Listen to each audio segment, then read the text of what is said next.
Halo adik-adik, ketemu lagi dengan Kakak Dwi di materi Pramuka. Apa kabar semuanya? Salam Pramuka. Salam, salam, salam.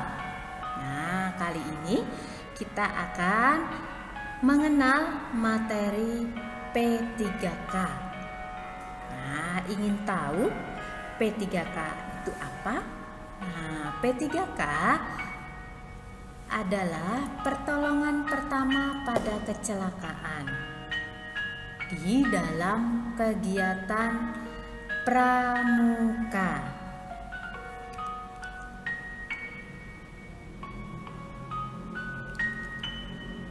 Pengertian P3K.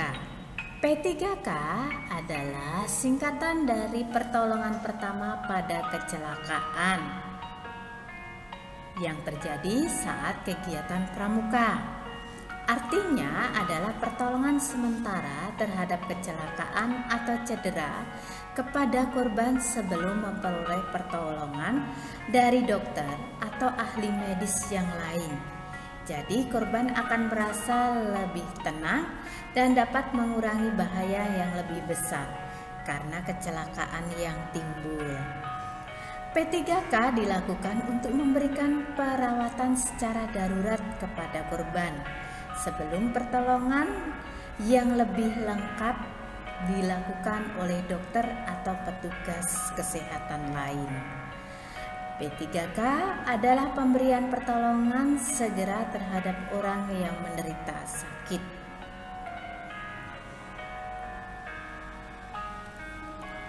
Pertolongan pertama pada kecelakaan di dalam pramuka memiliki tujuan yaitu mengurangi rasa sakit yang diderita dan mengurangi rasa takut, mencegah terjadinya infeksi, mencegah kondisi yang lebih buruk atau cacat, mencegah kematian, untuk mencari pertolongan yang lebih lengkap. Keterampilan yang dimiliki dalam pramuka adalah kepedulian terhadap usaha peningkatan citra gerakan pramuka di masyarakat, kewajiban diri untuk mengamalkan kode kehormatan pramuka, kepedulian terhadap masyarakat ataupun orang lain.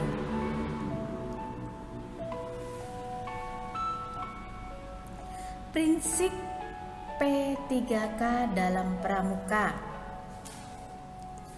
Beberapa prinsip yang harus ditanamkan pada jiwa P3K apabila menghadapi kecelakaan yang terjadi dalam kegiatan pramuka adalah sebagai berikut. Yang pertama, harus bisa bersikap tenang, jangan panik. Yang kedua, menggunakan mata dengan jeli, bisa diibaratkan setajam mata elang, mampu melihat burung kecil di antara dedaunan.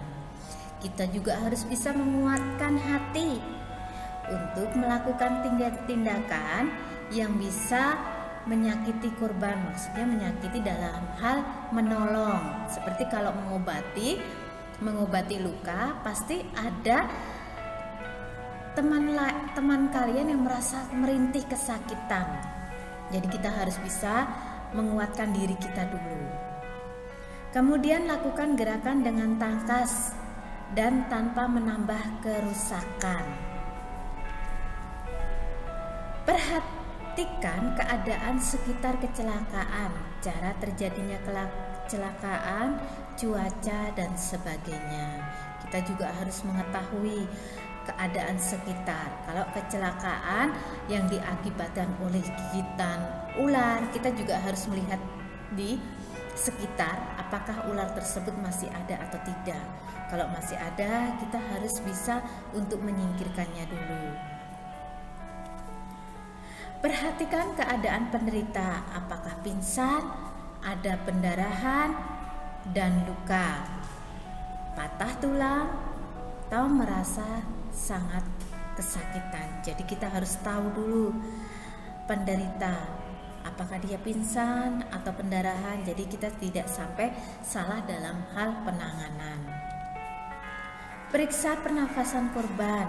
Itu kalau misalkan dia pingsan. Kalau tidak bernafas, periksa dan bersihkan jalan nafas. Lalu berikan pernapasan buatan.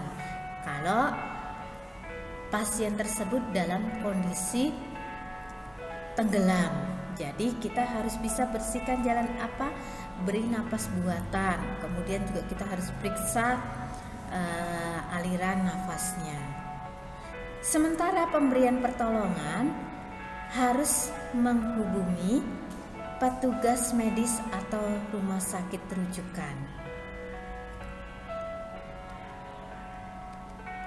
Ruang P3K yang harus dilengkapi dengan perlengkapan antara lain wastafel yang ada air mengalir, kertas tisu ataupun lap, tandu, spak atau bidai, kotak P3K dan isinya seperti gunting, kasa steril, betadin, yodium.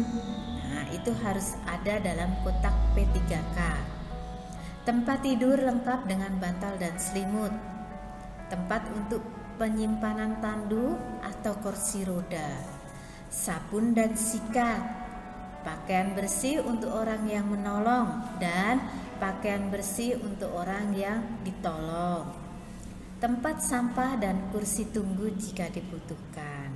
Nah, kalau dalam kegiatan pramuka yang utama adalah tandu, kotak P3K, spak atau bidal, kertas tisu ataupun lap, kemudian tempat ataupun tenda untuk tempat pasien dirawat.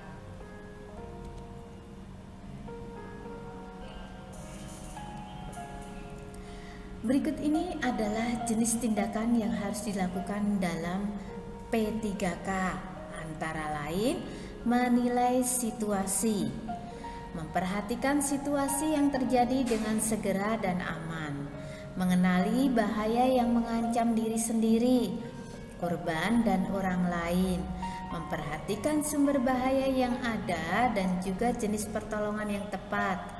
Tindakan pertolongan harus dijalankan dengan tenang. Mengamankan tempat kejadian, memperhatikan faktor yang menyebabkan adanya kecelakaan, mengutamakan keselamatan diri sendiri, jauhkan korban dari bahaya dengan tindakan aman dan memperhatikan keselamatan diri sendiri ataupun memakai alat pelindung. Memberikan pertolongan. Yang harus dilakukan pertama adalah dengan melihat kondisi korban, memeriksa kesadaran pernapasan, sirkulasi darah, dan gangguan fisik lainnya. Lalu menetapkan status korban dan juga prioritas tindakan pertolongan. Mencari bantuan. Apabila memungkinkan, segera mungkin untuk mencari bantuan orang lain. Untuk mengamankan tempat kejadian kecelakaan, menelpon rumah sakit, tenaga medis, mengambil peralatan P3K, membantu mengatasi pendarahan, atau memindahkan korban dari tempat kecelakaan.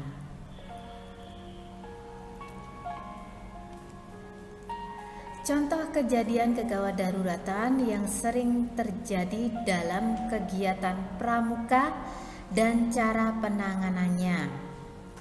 Yang pertama, jatuh dari ketinggian. Cara pertolongannya: memastikan kesadaran korban, melihat tanda-tanda cedera dan luka, menghubungi nomor darurat, melakukan penanganan terhadap tulang, patah tulang, menjaga kondisi saat tidak ada cedera dan luka. Kedua, luka bakar. Cara penanganannya adalah Basuh luka bakar ringan dengan air dingin yang mengalir. Didinginkan luka bakar selama 5-10 menit. Periksa luka bakar setelah beberapa menit. Gunakan terus kompres dengan air dingin jika masih merasa sakit. Angkat area luka bakar ringan hingga berada lebih tinggi dari jantung. Itu misalkan di luka bakar di tangan ya, kita bisa memposisikan tangan kita lebih tinggi dari jantung, jadi kita angkat tangan kita. Segera hubungi unit gawat darurat jika mengalami luka bakar yang parah.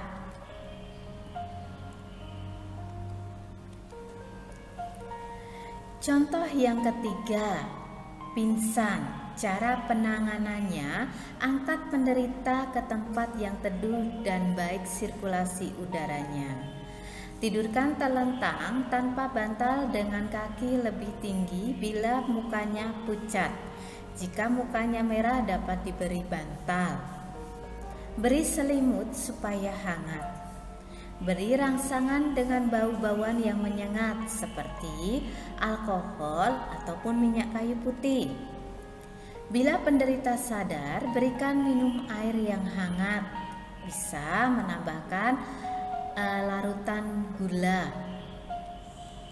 Jika keadaan dirasa berat, segera kirim ke rumah sakit. Yang keempat adalah mimisan. Cara penanganannya, yang pertama dudukkan pasien tegak, arahkan tubuh ke depan. Pencet bagian cuping hidung, bagian atas cuping hidung, tekan selama atau pencet selama 10 menit. Jangan bersin atau tidak dibolehkan pasien bersin karena bisa mengakibatkan darah akan semakin banyak keluar dari hidung dan mulut. Oke. Gunakan kompres dingin.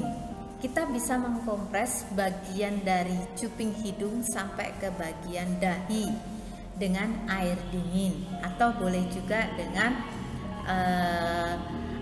batu es. Jika mimisan belum berhenti juga, segera hubungi ke dokter atau bisa bawa langsung ke dokter.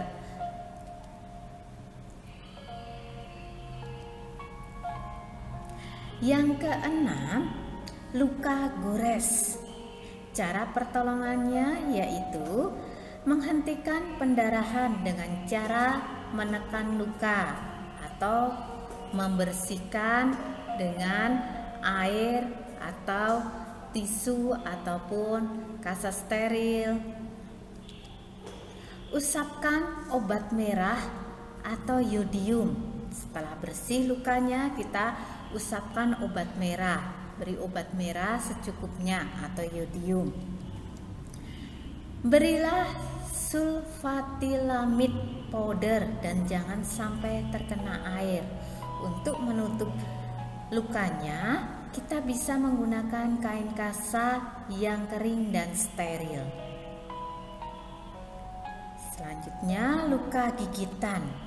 Cara penanganannya, yang pertama cuci dengan sabun di bawah aliran air keran selama 3-5 menit. Kemudian keringkan, basuh dan bersihkan luka perlahan-lahan sampai bersih dan kering dari darah dan racun. Jika darah yang keluar berlebihan atau sangat banyak, tekan bagian luka dengan kain kering yang bersifat bersih. Bisa juga gunakan kasa steril untuk menekan luka tersebut sampai pendarahan berhenti. Tutup luka dengan pembalut, kain kasa steril ataupun kain. Pantau luka sampai 48 jam. Jika terjadi pembengkakan atau rasa sakit yang berlebihan, segera bawa ke dokter. Tadi sebelum menutup luka, kita bisa memberikan obat merah atau zodium. Kemudian kita bisa menutup dengan kain steril ataupun kain.